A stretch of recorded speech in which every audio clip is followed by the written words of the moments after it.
Welcome to the Guildford.Games Festival interview sessions. They're very much still letting me hang out in the boiler room, which I'm here for. And actually, this may be our only one-on-one. Oh no, there's one other. We've had two one-on-one chats, Ed, and you're one of them. So Excellent. This Ed from Media Molecule, everyone. Would you like to just give us a bit of background on who you are and what you do? Sure. I'm Ed Hargrave. I am a Senior Principal Audio Designer at Media Molecule. That's a mouthful. It is a mouthful. Yeah, I don't know what it means. I've been there since 2013, and that's flown by. So 9 years now at Media Molecule. Wow.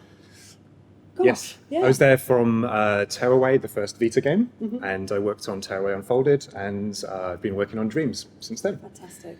And that's what we're going to be getting into, because I really can't imagine how someone goes about designing for a game like Dreams when it comes to sound. So We'll get to that, but let's just, I mean, what's your background as far as games industry? Are there other places that you've made your route through? Yeah, absolutely. I had like most of my sort of audio colleagues, I've had quite a unique intro to games. Started off as a music student. I did not study anything technical towards my career whatsoever. What's interesting there is I did did? music technology. Oh, did you? Excellent. Did you enjoy it? I did, but then I realised that I was not technical in any way, and Right. went to music performance. Cool. Worked out way better. What do you play? I sing and play piano badly. Well, I used to play piano quite well, but not anymore. But just singing, because it's easy. I don't have to carry anything. I don't have to tune anything. I just show up and do the thing and leave. Brilliant. I studied violin, wow. at the Conservatoire Birmingham. And yeah, like I said, it did not prepare me for a career in games whatsoever, but I was a huge gamer and fan of digital creativity. And I was always looking for my sort of way into the games industry, because being such a games fan. And I first heard about the games industry in a sort of local format with EA in Chertsey at the time. Were running some sort of work experience internships paid over the summer, and I applied for that, and I had a really good chat with Adele Cutting. Oh, lovely Adele. Yes, and she gave me some really good advice about what it means to apply for these things. And my showreel for that was a hodgepodge of like music tracks I'd made on my computer and some things that I'd done for mods for Half-Life at the time. Amazing. And that's so nerdy. I love that. yeah. Okay, cool.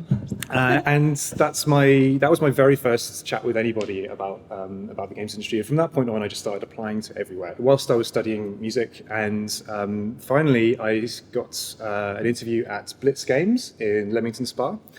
And Our other hub, I suppose. Yes, the it rival is. hub. Yeah, we should have a Leamington versus Guildford festival. That'd be great. Okay. Go on. Sorry.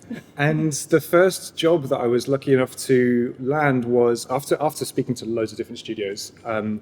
They had a role that was a match for my skills. They were making a karaoke game, so they needed a musician to come in and transcribe the notes that you sing. So. Yes, Good fit, yeah. Yeah, that was my first junior role in the industry. Amazing. Wow, what a journey then from karaoke games to Dreams. Like that's Right. Wowzers. So I guess my first question is going to be just kind of what is it's such a big topic. But what would you say are must-haves to have in a sound design portfolio if someone's looking to step into it as a career? Right. Well, there's usually two sides to it that we look for. There's the ability to create really interesting and cool and unique sounding content. So, like, can you make sounds? Can you use all the tools that you have available to you? You don't have to have the whole kit of tools when you first start out, but can you use what you have available to make something that sounds cool? And can you show an understanding of implementing that into some sort of game environment? And that doesn't even need to be a real game. That could be a fictional game that you've made up. Amazing. So those two sides, the technical side and the creative side, and that's what would get you I see. And I imagine with the creative side, there'd be a certain, an ability to find something that's already been, had beautiful sound design made for it, and giving, kind of your spin on it, so that you can see hitting of beats, as it were, not actual beats, but within the visual. Yeah, absolutely. And sound redesigns are a really useful and popular tool. I think if I'm going to give any advice on sound redesigns, my one tip would be try not to recreate the thing that you're redesigning. So do a different take on it and show us your spin on what. Yeah, take a different kind of creative track. Yeah, that makes sense. So a day in the life of a media molecule sound designer, what does your day kind of look like? And just to give people an overview of what you actually do day to day. Well, I'm really lucky that have sort of found a position for me that I'm very much involved with other areas of design at the moment, as well as being sort of responsible for audio content. So my 2 days never look the same. Sometimes we'll be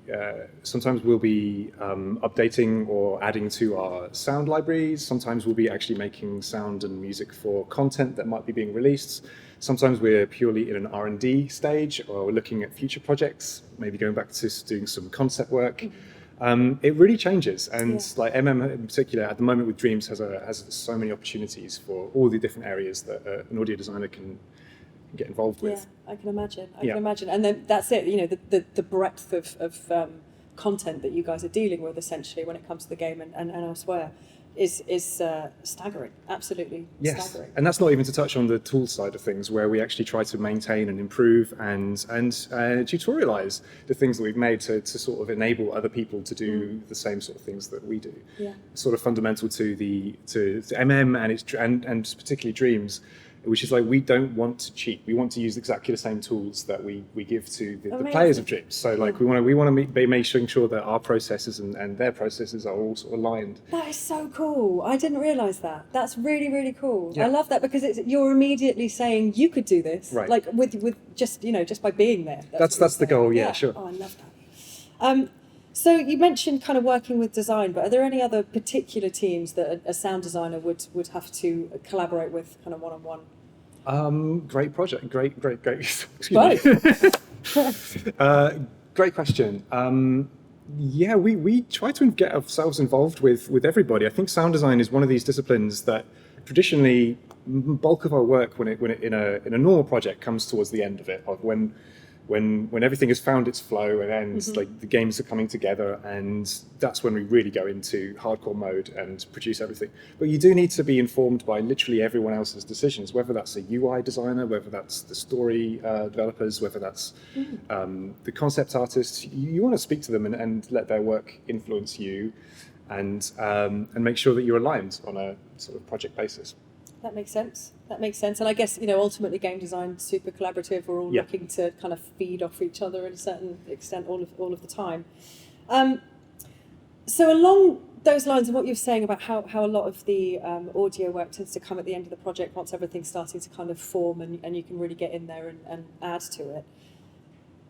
What are you doing the rest of the time, right? So if it's all about that bit, what would a sound designer be doing all of the space in between? Because you're not going to just leave. Right? Yeah, absolutely. Well, I said traditionally, and like that is the sort of model that we try to break down actually.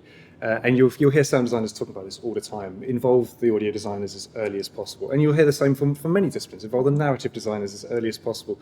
So often audio designers try to make themselves available to the rest of the team. Sometimes we do our own concepting. Sometimes we are inspired by the early work, and sometimes we just go away and do our own thing, which might actually influence other people in other ways entirely. With Dreams, we always have work to be doing with, like I said, the tool side of things, the community content side of things, and for live service as well. We're often getting involved with live events and the community events that are going on. So we're never short of work, regardless of where we are at the project cycle. I can absolutely imagine. I mean, for me, sound design was one of the other things that is always quite tricky with sound designers in my experience of being embedded with dev. Is that they have to be tucked away. You've got to be ever so slightly out of the way. And I've been in, I think one of my first industry roles, the sound team were quite literally locked in a tower. A tower? It was part of the same building, but they were as high and as far away from everything else as they possibly could be, so that they could make as much noise as they wanted. But they, in being locked away, as someone that just was desperate to learn, I would pop up there just to say hi. Brilliant. It was Jess Saunders, who you may know, who was fresh out of uni at the time and boss bitching. I mean, my God, she was running that audio team as the youngest and freshest on that team. It was amazing. But it was one of the kind of elements of game design that I just never really considered. You hear it, it's there, okay, I'm playing this. Wow, look how that looks. Look how this feels. But you don't often think about it. Yeah. And having Jess actually put a marker down and say, okay, walk past this. Yeah. And then it squeaks when I walk past it. Oh, I had, all of it. It blew my mind, the level of detail and thought that goes into kind of. So they're going out of their way to put visual indicators to actually look out for the audio work. Oh, that's so cool. Kind of. Well, I mean, I could be describing it in an entirely No, that's brilliant. That's a really backwards way, but yeah, to kind of explain. Maybe she was just doing it to explain to me how it works as you walk through a level and what you're going to be listening out for and how that will be triggered. But yeah, it was just like a whole new world for me. amazing. And that was before I even started looking at stuff like programming. Right. But yeah, absolutely incredible. But you mentioned one of the trickiest parts of being in trickiest. I mean, we have our own rooms. It's nice to have absolute your own, luxury. yeah, for sure. But people think that these doors and these soundproofing is there to sort of keep people out. And it's like sometimes we'll have a red light on for recording, but the rest of the time, those doors are to stop us annoying the rest of the team, annoying the hell out of them. And actually, I always encourage people to come in, and I'm thrilled when people come in and ask questions and just like. Because that's them, introducing themselves to us, and that gives us more opportunities to feedback. Collaborate. Yeah, absolutely. And that's actually another good point. As someone that grew up, my dad's a musician and my boyfriend is a musician. So you've no idea how irritating it is to hear the same 5 notes played over and over again for 3 days. Absolutely. It's infuriating, yeah. So that is a real kind of obvious space that you need to put between you guys. But my first job, we were known as Team Thunder because all you could hear was that was the only thing that would get through. Oh, I'm in for that. It sounds like me listening to Tool on the way to work this morning. Very loud. So I want to talk about foley. Yes. To a certain extent. Now, foley, much like sound design, is something that I didn't fully know existed until I started working in games. Right. I didn't realise it was a real thing. So just explain kind of the process of what you guys would do foley-wise for Dreams. That's a great question. And if you're hearing Foley for the first time, which I'm sure you're not, Foley is the art of sound and movement. It's hearing the small, tiny details that are the less flashy, but if they're not there, you totally don't believe pulls the sound. you out of the Absolutely. experience, and, almost completely. So we have a slightly different approach to it. We have a Foley room, a box of assorted things to record, but those things don't often always get used for Foley. They often are just general sound design.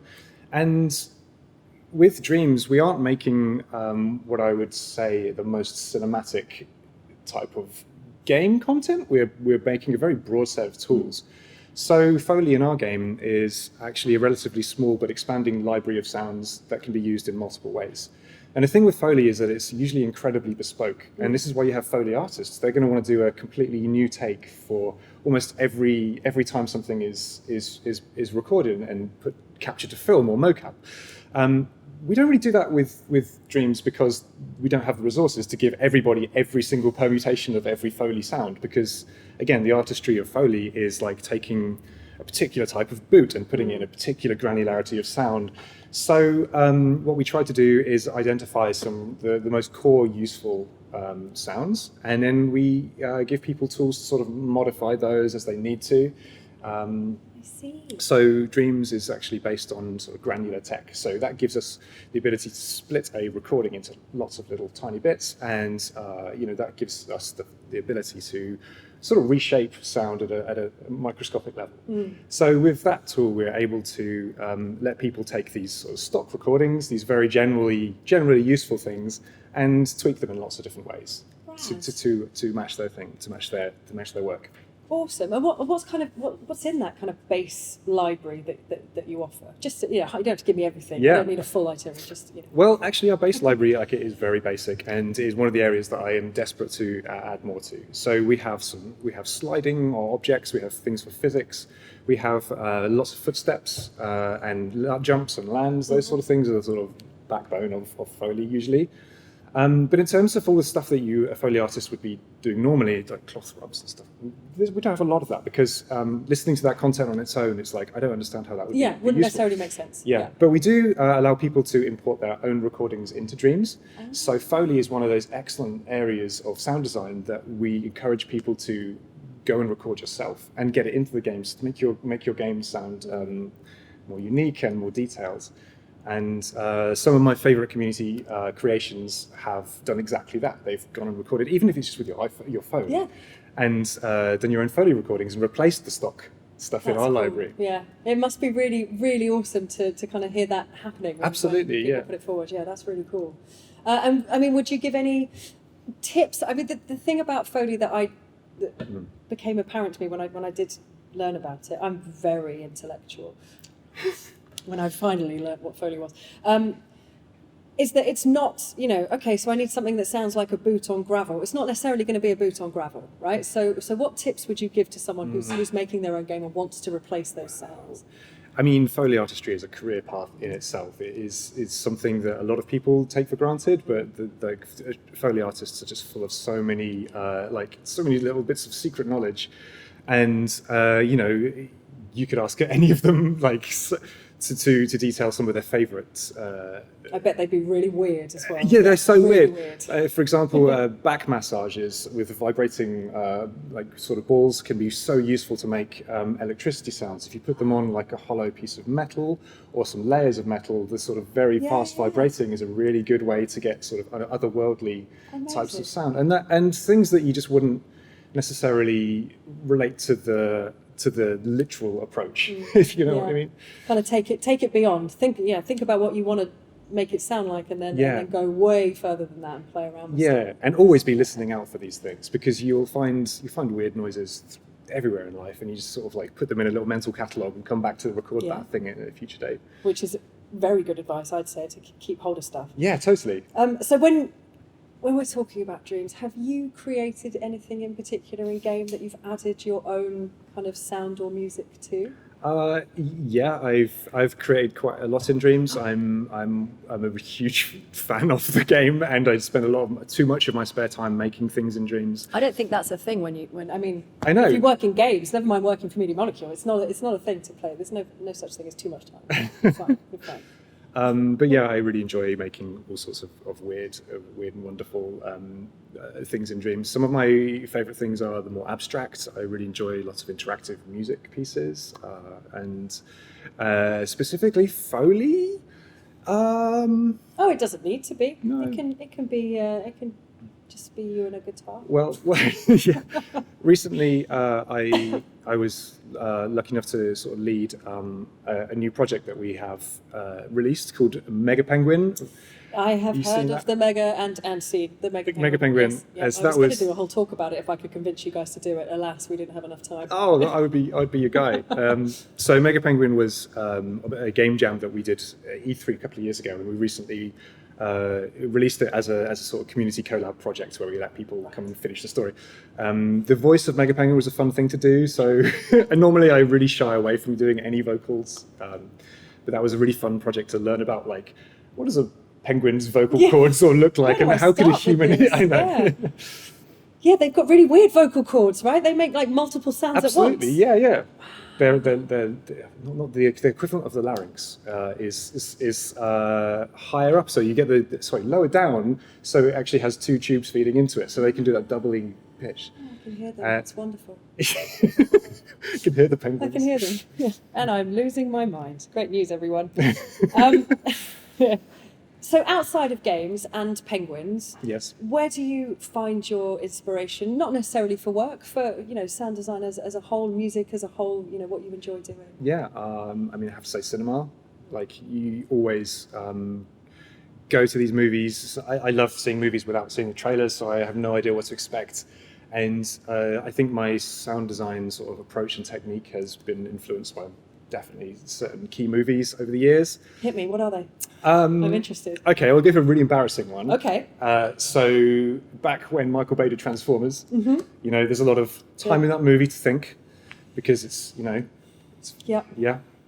Anyway, so my whole entire approach for sound design changed overnight listening to the Skywalker sound interpretation of these giant robots transforming. And previously I fell into this trap of thinking that everything needs to be very literal, and that if you see this piece of metal hitting this piece of metal and tumbling, you have to record exactly those things.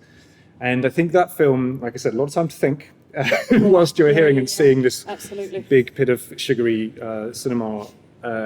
Their approach was very much the opposite, which was which was like, it was very focused. They were taking the feeling of a particular scene or action segment and distilling it down into key points. So rather than actually trying to think of it as a literal series of clattering metal, they distilled a wonderful sense of personality, which is actually more of a musical sort of interpretation. Mm-hmm. I feel very weird that we're breaking down something like I like it. I like it, yeah. But previously, I would be layering on sounds and I'd be throwing in things that represented what I'm seeing, every element, because I'm very detail oriented. And that showed me that actually you do that, you end up just making a big din. It becomes a big mess and you don't have any focus. So movies like that, where they've got these really over the top, impossibly big action sequences, you have to pick your battles, you have to choose key moments, and you have to distill your sound design down into one or two things playing at once, and then figuring out how those elements can evolve and almost work like melody and harmony. You know, what's the most important, what's going to take a back seat, but like removing everything that didn't need to be there and just being left with the most core components. Ultimately, like triaging your work. Yes. Once you've thrown it all at the Absolutely, thing, let's work out what can actually be stripped out of that. It's a really common bit of sound design advice. It's like, just throw it all down and then strip it back and Start back and back. working out, yeah. And I suppose from the parts that remain, once you strip back, you can actually find something that creates a thread through an entire movie or an entire game or whatever to keep giving those audio kind of hints to the audience. Very much so. Yeah, makes sense. I like that. So, where was I? Derailed it with Transformers. Transformers. Just thinking about Bumblebee now, and the noise. I can hear it. Yeah. Pardon me. So I've spoken to a few of your molecules now. All Good. lovely, lovely folk. And something that's become apparent is, of course, we're doing the Guildford.Games Festival, and we're focusing this towards video games and getting people into the industry. Yes. But Dreams kind of gives many options, right? It's not just, hey, play this video game if you like video games, and if you want, you can make a video game. Mm-hmm. It's you can learn about so many different aspects, and I imagine music and sound is one of those. Yeah, absolutely. So what are the weirdest instruments? What are the greatest things you've heard? Like what kind of stuff has been happening in Dreams that's come from you and Tom and the rest of the team putting something in there that's then being kind of carried on by the community? Wow, that's a great question. One of the cool things about the Dreams audio engine is that there's no differentiation on a technical level between a sound effect and an instrument. They're essentially the same thing in Dreams. You just click a button and maybe a few more options become available to you. So one of the things I heard recently was a community member who took a sliding sound from a big wooden cabinet being pushed across the floor and turned that into the really filthy dubstep bass line. Oh my God, that's amazing. And I love that. It surprised me, and I reached out to them. I was almost a little bit skeptical. I was like, I can see what the file name says, but I don't believe that was. So I was like, show me your process. And they did. They actually walked me through everything that they did to put this thing together with the effect fields that we use on our sound canvases, and it was wonderful. Yeah, that's. I mean, it's that kind of stuff, right? I mean, and much like Dreams in itself, and indie games and making your own games and all of those kind of things. It takes someone from a slightly different background or area of expertise to see or hear something entirely differently to how anyone who kind of implemented would have thought about it. Yeah, and I think actually one of the things I sort of touched on earlier, which is like not having all the tools, I would say that's really important for everybody's development. If you give everybody every single tool available to them at the begining of their career, they're not going to know what to do with them. I still don't know what to do with 90% of the stuff that is available to me. So I really recommend that people practice with the limited, just what's available to them, the limited subset of tools. And often that can be free software. That can be you recording things on the devices that you already have. And, these things are so good these days that, and there's so many resources available to you that you really don't need to be looking at spending loads and loads of money to get a studio set up to start that creative sound design journey. Mm. And actually just going out into the world and, like you said, with your phone and just record. There are times when, not that I'm ever looking to put any of this in Dreams unless something crazy happens, but walking the dog in the morning, sometimes certain points of the year or certain weather patterns or whatever, you can be out there and just think, God, this sounds incredible, and I want to hear this again. And you don't need to take a video of the tree moving in the wind slightly so that you can hear it. Just capturing that stuff in my voice notes, I do all of the time. And those kind of little well, lockdown presented this amazing opportunity for us to go down, like the very first time when traffic stopped and air traffic stopped. Yeah. Surrey just became this amazing playground of countryside to go and record. And yeah, I took loads of recordings from just walking out. And I sort of like weirdly fondly look back at those first few weeks, as troubling as they were. Like I'd never heard my local countryside be like that. Not hearing a road, not hearing the A3 was just like, hang on. It's very weird. What? Yeah. Yeah, amazing. You're absolutely right. Yeah, I'd forgotten all about that bizarre time. Just compartmentalize. Yeah, we're moving on. We're moving on. We're all good. Sorry. Good. So, would you say that Dreams, if there were, budding directors, musicians, obviously game design, but other roles away from kind of game design, would you say that Dreams is a viable tool? Is there any kind of like advice you would give people looking to create something for the first time? It's obviously, let's go with music. That's your jam, as it were. So from that kind of I think Dreams, as far as I am aware, I can't speak for the geniuses that created this amazing technical suite, because all I did was really sort of like create content and advise them on the usability of it. But I do know that they were very keen for it to be a set of transferable skills. We obviously have used other tools, and we all come from our own disciplines, so we know what is important. We know what like features you absolutely have to have, and which features are maybe nice to haves and maybe add in the future. So Dreams has always been designed with that in mind, that you can use these processes and apply them to other pathways, other bits of software, or other industries even. And I know that definitely, that was a really hard part of Dreams development, to actually distill down what is necessary, what would be nice, and what is actually not necessary, because all of these things have to share the same language. And that was a wonderful part of, I think, Dreams' development, and some of the most sort of aha moments is like, a lot of our processes are exactly the same as what the animators are going to need. So we don't need to design that thing twice. We should have one feature that serves multiple disciplines. But yeah, absolutely. I think, Dreams is a big hobby, and it does have a learning curve. So, if you get involved and there's so many resources out there for people to sort of like find their various paths through it. You don't have to be a generalist. You can just be a sculptor, animator, or a musician. But they're all, I think, by and large, they're all very good transferable skills. A good piece of art in Dreams is a good piece of art.